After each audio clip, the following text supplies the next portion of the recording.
Hello everyone, मैं हूं राजबीर सिंह शोरान भिवानी से। 1999 में पेंशन आ गया था, जेसीओ की पेंशन ले रहा हूं। ओके, तो ये टॉपिक है आर्मी जीडी सिलेबस के बारे में। आर्मी की तैयारी करने वाले बहुत से बच्चों को ये नहीं मालूम होता कि सिलेबस है क्या, और जिसकी वजह से वो अनाप शनाप चीजें पढ़ते हैं जो कि इररिलेवेंट हैं, और जो उसके एग्जाम में आने वाले टॉपिक्स हैं उनकी तरफ कम ध्यान देते हैं। तो इसके अंदर हम टोटल कवर करेंगे जो टोटल सिलेबस है आर्मी जीडी का। वो स्टार्ट करते हैं मैथ से। मैथ में कौन कौन से सेक्शन से क्वेश्चन आएंगे? पहला है नंबर सिस्टम। नंबर सिस्टम से क्वेश्चन आएंगे, और नंबर सिस्टम में एक तो डेसिमल एंड फ्रैक्शन। डेसिमल व फ्रैक्शन से, जैसे आपको दे देंगे 0.201, है ना, ऐसे डेसिमल में दे दिया, बोले इसको फ्रैक्शन में कन्वर्ट करो। आप जो नॉर्मली करते हैं 201 अपॉन पॉइंट के आगे तीन है तो 3 जीरो लगा देंगे। तो इस टाइप के क्वेश्चन आएंगे। दूसरे, computation of whole numbers.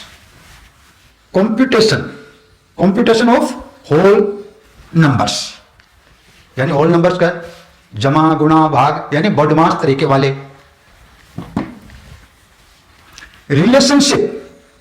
Relationship between numbers. एक संख्या किसी दूसरी संख्या के 2 गुणे से 3 अधिक है तो पहली संख्या बताओ एंड ऑल, तो आपस में relations. So relationship between numbers, तो ये आपके नंबर सिस्टम में है। Decimal and fraction, computation of whole numbers and relationship between numbers. उसके बाद है आपका HCF, है ना, महत्तम समापवर्तक, या LCM, लघुत्तम समापवर्तक। इसके ऊपर HCF LCM पर क्वेश्चन आएंगे। ओके, नेक्स्ट है परसेंटेज, प्रतिशत, और प्रतिशत के ऊपर क्वेश्चन आएंगे। और प्रतिशत वाले क्वेश्चन बाकी के अंदर भी जो प्रतिशत का कॉन्सेप्ट है वो लगेगा। तो ये पोर्शन आपका सबसे ज्यादा मजबूत होना चाहिए, प्रतिशत वाला। उसके बाद रेशियो एंड प्रोपोर्शन, यानी अनुपात व समानुपात। अनुपात व समानुपात, ठीक, ये आपको अच्छी तरह से तैयार करने हैं, अनुपात और समानुपात के क्वेश्चन। देन स्क्वायर रूट्स, वर्गमूल। वर्गमूल के पर क्वेश्चन होंगे, कोई भी संख्या दे दी जाएगी, बोलेंगे इसका वर्गमूल बताइए। एवरेज, यानी औसत, है ना, 5 संख्याएं ये हैं, उनका औसत याद कीजिए। उसके बाद है सिंपल इंटरेस्ट। सिंपल इंटरेस्ट यानी साधारण ब्याज। साधारण ब्याज पर क्वेश्चन होंगे, साथ साथ में कंपाउंड इंटरेस्ट, चक्रवृद्धि ब्याज पर भी क्वेश्चन होंगे, चक्रवृद्धि ब्याज। उसके बाद प्रॉफिट एंड लॉस, यानी लाभ और हानि, लाभ व हानि पर प्रश्न होंगे। तो अभी तक कौन से हो गए? नंबर सिस्टम, जिसमें डेसिमल व फ्रैक्शन, computation of whole numbers, relationship between numbers, आपके लघुत्तम समापवर्तक, महत्तम समापवर्तक, प्रतिशत, अनुपात समानुपात, वर्गमूल, औसत, साधारण ब्याज, चक्रवृद्धि ब्याज व लाभ एंड हानि। इसके बाद नेक्स्ट देखते हैं डिस्काउंट। डिस्काउंट जिसको बोलते हैं बट्टा, है ना। एक दुकानदार ने एक सामान के ऊपर इतना रुपए मार्क किया और उसको इतना रुपए बट्टा के साथ, इतना % बट्टा दिया। नेक्स्ट पार्टनरशिप, साझेदारी। पार्टनरशिप, साझेदारी, 2 दोस्तों ने मिलकर एक व्यापार शुरू किया, एक ने इतने पैसे लगाए, दूसरे ने इतने पैसे लगाए, साल के अंत में इतना मुनाफा हुआ, तो उनका रेशियो क्या होगा, कितने, ए को कितने मिलेंगे, बी को कितने मिलेंगे। नेक्स्ट है टाइम एंड डिस्टेंस, यानी समय व दूरी। समय व दूरी, एक रेलगाड़ी एक प्लेटफॉर्म, 150 मीटर लंबे प्लेटफॉर्म को 15 सेकंड में पार करती है, तो बताइए रेलगाड़ी की लंबाई कितनी है, समय व दूरी। देन टाइम एंड वर्क, समय व कार्य, है ना। ए किसी काम को 10 दिन में करता है, बी उसी काम को 15 दिन में करता है, दोनों मिलकर उस काम को कितने दिन में करेंगे, और इस तरह के।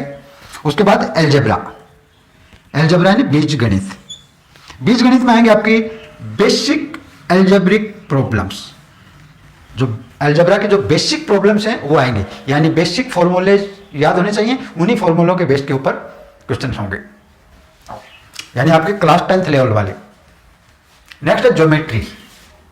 ज्योमेट्री ज्योमेट्री में आपका है elementary geometric figure and facts. Elementary geometric figure व फैक्ट्स के बारे में, कंप्लीमेंट्री एंगल क्या होता है, सप्लीमेंट्री एंगल क्या होता है, त्रिभुज के तीनों कोणों का जोड़ कितना होता है, चतुर्भुज के चारों कोणों का जोड़ कितना होता है, जो एलिमेंट्री वाली चीजें हैं। देन मेंसुरेशन, मेंसुरेशन में आपके ट्रायंगल है, त्रिभुज, एक त्रिभुज का आधार इतना है, ऊंचाई इतना है, उसका क्षेत्रफल ज्ञात करो या उसका परिमाप ज्ञात करो। देन क्वाड्रिलेटरल्स यानी चतुर्भुज, एक आयत है, आयत की लंबाई इतना है, चौड़ाई इतना है, उसका एरिया ज्ञात करो, या एरिया क्षेत्रफल आपको दे रखा है, उसके बाद पेरीमीटर पूछ लें। सर्कल यानी वृत्त, एक वृत्त की परिधि इतना है, उसका क्षेत्रफल ज्ञात करो, है ना, या इतना त्रिज्या इतना है, रेडियस इतना है, उसका क्षेत्रफल ज्ञात करो। Then regular polygons, regular polygon है ना, बहुभुज, रेगुलर यानी जिसकी सभी साइड बराबर हों, रेगुलर पॉलीगन होते हैं। जैसे त्रिभुज तीनों साइड बराबर हैं, वर्ग चारों साइड बराबर हैं, पंचभुज रेगुलर पंचभुज यानी पांचों साइड बराबर होंगे। तो बाहरी कौन पूछ सकते हैं, अंदर वाला कौन पूछ सकते हैं, षष्ठभुज 6 साइड वाला, 8 साइड वाली, 10 साइड वाली, ये सब होंगे। इसके बाद आते हैं आपका नेक्स्ट है ट्रिग्नोमेट्री। ट्रिग्नोमेट्री, ट्रिग्नोमेट्री पर आएंगे आपके question. Trigonometric ratios, trigonometric ratios के बारे में साइन थीटा इतना है, आपको कोस थीटा बताना है, टेन थीटा बताना है या सेक थीटा बताना है। Then complementary angles, complementary angles, sine 30 degree इतना है, कोस 45 डिग्री बताइए, टेन 45 डिग्री बताइए, like that. Height and distance, height and distance, एक सीढ़ी है, लेडर है, जो कि एक दीवार पर 5 मीटर हाइट पर लगी है और ग्राउंड से 30 डिग्री का एंगल बना रही है, तो बताइए लेंथ ऑफ लेडर, सीढ़ी की लंबाई ज्ञात कीजिए। इसके बाद आता है लॉजिकल रीजनिंग, लॉजिकल रीजनिंग, इसमें आपके लॉजिकल एबिलिटी के क्वेश्चन होंगे, जो कि 16 से 20 साल की उम्र के बच्चों को आने चाहिए। लाइक बोल देंगे एक आदमी उत्तर की तरफ चला, बाद में 90 डिग्री राइट में मुड़ गया, फिर इतने किलोमीटर चला, फिर इतने मुड़ गया, फिर इतना किलोमीटर चला, बताइए पहले वाले प्राथमिक बिंदु से कितनी दूरी पर है ना। या फिर रिश्ते के ऊपर आ जाएंगे, एक ने फोटो की तरफ इशारा करते कहा कि ये मेरे माँ के भैया की बेटी है, तो उसका उसके साथ में क्या रिश्ता है। या नंबर सिस्टम के ऊपर आ जाएंगे, 3 4 5 जो नंबर दे देंगे, उसके बाद नेक्स्ट अगला कौन सा होगा, अल्फाबेटा उनके ऊपर दे देंगे, है ना। या फिर सिक्योरिटी का मतलब ये है, तो इन्वेस्टिगेशन का मतलब बताइए, है ना। तो इस टाइप के जो 16 से 20 साल के बच्चे को आनी चाहिए, वो लॉजिक रीजनिंग होगी। नेक्स्ट आता है आपका साइंस पोर्शन, साइंस पोर्शन जो कि 15 मार्क्स का है ना। मैथ 15 मार्क्स है, रीजनिंग था आपका 5, 15 और 5 20, और साइंस 15। साइंस में होंगे आपके फिजिक्स, केमिस्ट्री व बायोलॉजी, तीनों में से फिजिक्स, केमिस्ट्री व बायोलॉजी। नॉर्मली बायो में से ज़्यादा होते हैं क्वेश्चन, जनरली 15 में से आपके 6 बायो से जाएंगे और 5 फिजिक्स से, 4 केमिस्ट्री से। यहाँ से आपके क्वेश्चन मिलेंगे फंडामेंटल्स व डे टू डे एक्टिविटीज पर, फंडामेंटल व डे टू डे एक्टिविटीज। जैसे फिजिक्स में डे टू डे एक्टिविटी, जैसे लाइट प्रकाश है, सूर्य का प्रकाश कितनी देर में पहुंचता है, या फिर सूर्य से दूरी कितनी है, या फिर आसमान का रंग नीला क्यों दिखाई देता है ना, इस टाइप का। इसी तरह लाइक आपका साउंड का चैप्टर है, ध्वनि की आवाज़ निम्न में से किस में सबसे ज़्यादा होगी, किस में कम होगी, कितने तक आदमी ध्वनि सुन सकता है, वो सब डे टू डे एक्टिविटीज वाले हो।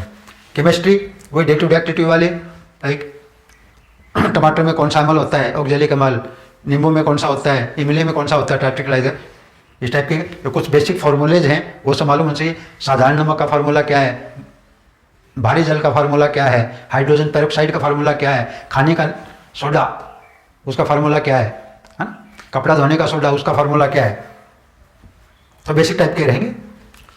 इसी तरह आपके बायोलॉजी में होंगे, बायोलॉजी में लाइक सेल्स हैं, कोशिकाएं हैं, है ना, कोशिका का पावर हाउस किसको बोलते हैं, mitochondria.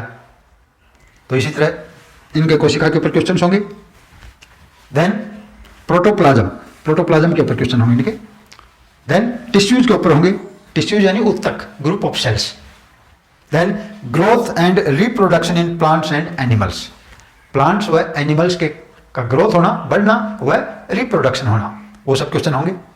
Then human body, human body यानी हमारा जो डाइजेस्टिव सिस्टम है, एक्सक्रेशन सिस्टम है ना, सर्कुलेशन सिस्टम है, रेस्पिरेटरी सिस्टम है, प्लस हमारा कंकाल, हड्डी वगैरह कितनी है, मसल्स कितनी है, सबसे बड़ी हड्डी कौन सी है, सबसे छोटी हड्डी कौन सी है, इस टाइप पे। देन एपिडेमिक्स, बीमारियों के बारे में है ना, कौन सी बीमारी किस कारण फैलती है, प्रोटोजोआ के कारण कौन कौन से फैलते हैं, जीवाणु के कारण कौन से फैलते हैं, विषाणु के कारण कौन से फैलते हैं, विटामिन ए की कमी से कौन सी बीमारी होती है, बी की कमी से कौन सी, और इस तरह से, और उनके बचाव या कौन सा अंग प्रभावित होता है। तो ये एपिडेमिक्स, इनके कारण किसके कारण से होती है, मच्छर के काटने से होती है या और किसी कारण से, एंड बचाओ। तो ये अपना साइंस का हो गया। अभी नेक्स्ट देखते हैं जनरल नॉलेज के। नेक्स्ट है general knowledge. General knowledge, general knowledge के आपके 15 क्वेश्चन आएंगे 15 मार्क्स के, यानी 15 marks general knowledge, 15 science, 15 math व 5 रीजनिंग। तो ये होंगे। एक तो आपको भारत व पड़ोसी देश, इनके बारे में आपको पूरी जानकारी होनी चाहिए। इनके किसके बारे में, तो हिस्ट्री, इतिहास के बारे में, जहाँ जहाँ हिस्ट्री में चेंज हुआ है, कल्चर, कल्चर के बारे में, ज्योग्राफी, ज्योग्राफिकल कंडीशन क्या है, पठार किधर हैं, पर्वत किधर हैं, नदियाँ कहाँ बहती हैं, कहाँ से निकलती हैं, कौन से पर्वत के पास से कौन सी नदी निकलती है, और हुज हु, कौन क्या है ना, फिलहाल कौन क्या है, महाराष्ट्र के मुख्यमंत्री कौन है, भारत के प्रधानमंत्री कौन है। Then abbreviations, abbreviation full form बताइए, एब्रीवेशन बताइए फुल फॉर्म। देन स्पोर्ट्स, खेलों के बारे में आपको जानकारी होना चाहिए, कौन सा कप कौन से खेल से संबंधित है, कितने खिलाड़ी होते हैं और क्या क्या रूल्स होते हैं। Then prominent personalities, prominent personalities, India व वर्ल्ड लेवल में जो प्रमुख व्यक्ति हैं, प्रमुख व्यक्तियों के बारे में उनके नाम मालूम होने चाहिए। उसके बाद अवार्ड्स, कौन कौन से अवार्ड दिए जाते हैं, कौन कौन से प्राइज दिए जाते हैं, अवार्ड प्राइज पहला किसको मिला था, लास्ट किसको मिला है। देन टर्मिनोलॉजी, टर्मिनोलॉजी पर भी क्वेश्चन होंगे। उसके बाद होंगे इंडियन आर्म फोर्सेस के ऊपर, ठीक है, आर्मी, नेवी, एयरफोर्स, लाइक इनके जैसे चीफ कौन है, कितने कमांड हैं, आर्मी का कितना है, नेवी कितना, एयरफोर्स कितना, कहाँ कहाँ पर है। देन कंटिनेंट्स एंड सब कंटिनेंट्स, महाद्वीप व उप महाद्वीप, उनके बारे में जानकारी होना चाहिए, कौन सा महाद्वीप बड़ा है, कौन सा सबसे छोटा है ना, सारा डेजर्ट कौन से महाद्वीप में पड़ता है, मुख्य मुख्य चीज़ें उनके बारे में, सबसे गहरा सागर कौन सा है, सबसे बड़ा सागर कौन सा है। देन इन्वेंशंस, आविष्कार व डिस्कवरीज, खोज है ना, किसी डायनामाइट की खोज किसने की थी, बाइसिकल की खोज किसने की, रेडियो की खोज किसने की, तो ये सभी। Then constitution of India, Bharat का संविधान, राष्ट्रपति बनने के लिए क्या उम्र है, लोकसभा के कुल कितने सदस्य होते हैं, राज्यसभा में राष्ट्रपति कितने सदस्य नॉमिनेट करता है, doll. International organisations, international organisations, IMO का हेडक्वार्टर कहाँ है, यूएनओ का हेडक्वार्टर कहाँ है, यूएनओ की स्थापना कब हुई, वर्ल्ड बैंक का हेडक्वार्टर कहाँ है, नाबार्ड का हेडक्वार्टर कहाँ पर है, नाबार्ड की स्थापना कब हुई, है ना, एशियन बैंक का हेडक्वार्टर किधर है, जो भी इंटरनेशनल ऑर्गेनाइजेशन है उनके बारे में। Books and authors, books and authors like Ashtadhyayi, Ashtadhyayi के लेखक कौन है ना, पाणिनि के Ashtadhyayi. Then important events, important events, important events जो पिछले कुछ सालों में इंपॉर्टेंट इवेंट हुए हैं इंडिया में या वर्ल्ड लेवल पर, है ना, भारत ने यहाँ पे हाल ही में कौन सी सैटेलाइट छोड़ी है ना, किस देश की सैटेलाइट छोड़ी है, इसरो ने कौन सी छोड़ी है, नासा ने कौन सी छोड़ी है। नो उसके बाद करंट वर्ल्ड इवेंट्स, अगर प्रमुख वर्ल्ड के पूरी दुनिया में कोई भी प्रमुख इवेंट हुआ है तो उसके बारे में जानकारी होनी चाहिए। तो ये था आपका आर्मी जीडी सिलेबस। तो इस सिलेबस में रह करके उसके हिसाब से तैयारी कीजिए एंड प्रॉपर तैयारी कीजिए, क्वेश्चन ज़्यादा हार्ड नहीं होते हैं, ठीक। अगर एक महीना ठीक से ढंग से तैयारी कर लोगे तो कोई भी बच्चा मुझे नहीं लगता है इसके अंदर अटकेगा, सीधा क्लियर करेगा। वैसे पासिंग मार्क्स 35 है, 100 में 50 क्वेश्चन होंगे, 2-2 मार्क्स के, यानी 100 मार्क्स के, और 100 में से पास मार्क्स 35 है, 35, और जबकि आपका टारगेट रहना चाहिए अबो 90। ठीक है, तो 1 महीने के अंदर तैयारी आप इजीली कर सकते हैं। होप आपको ये वीडियो पसंद आया होगा। अगर वीडियो पसंद आया है तो बाकी अपने दोस्तों को भी चैनल के बारे में बताइए। कर भला तो हो भला। थैंक यू बच्चों, हैव ए नाइस डे। जय हिंद।